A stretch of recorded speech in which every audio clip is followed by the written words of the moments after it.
बंदर और मगरमच्छ। एक नदी के किनारे एक जामुन के पेड़ पर एक बंदर रहता था। उस पेड़ पर बहुत ही मीठे मीठे जामुन लगते थे। एक दिन एक मगरमच्छ खाना तलाशते हुए पेड़ के पास आया, तो बंदर ने उससे आने का कारण पूछा। अपने आने की वजह बताई। मगरमच्छ बहुत ही भूखा था।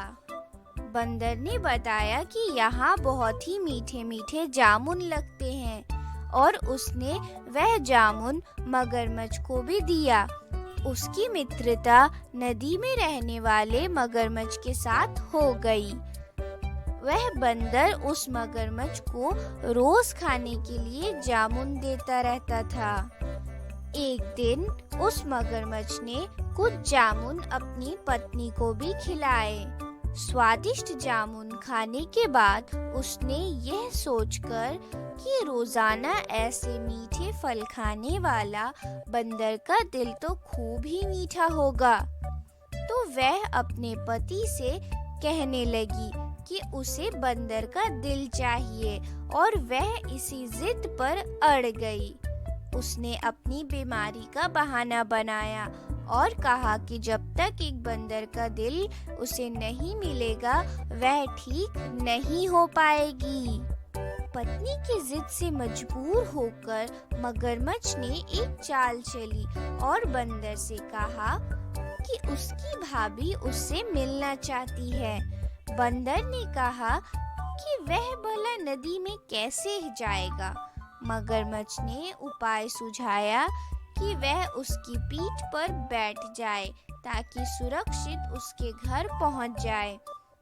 बंदर भी अपने मित्र की बात का भरोसा कर पेड़ से नदी में कूदा, उसकी पीठ पर सवार हो गया।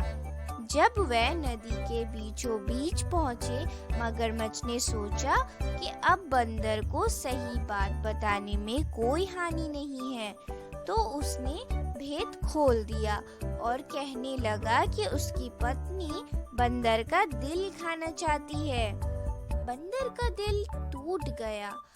उसको धक्का तो लगा, लेकिन उसने धैर्य नहीं खोया। बंदर बोला, ओहो मेरे मित्र, तुमने यह बात मुझे पहले क्यों नहीं बताई? क्योंकि मैंने तो अपना दिल जामुन के पेड़ में संभाल कर रखा है। अब जल्दी से मुझे वापस नदी के किनारे ले चलो ताकि मैं अपना दिल लाकर अपनी भाभी को उपहार में देकर खुश कर सकूं। मूर्ख मगरमच्छ ने बंदर को जैसे ही नदी के किनारे लाकर पहुंचाया, बंदर ने जोर से जामुन के पेड़ पर छलांग लगाई और क्रोध में भरकर बोला, मूर्ख मगरमच्छ, दिल के बिना भी कोई क्या जिंदा रह सकता है? जा, आज से तेरी मेरी दोस्ती खत्म।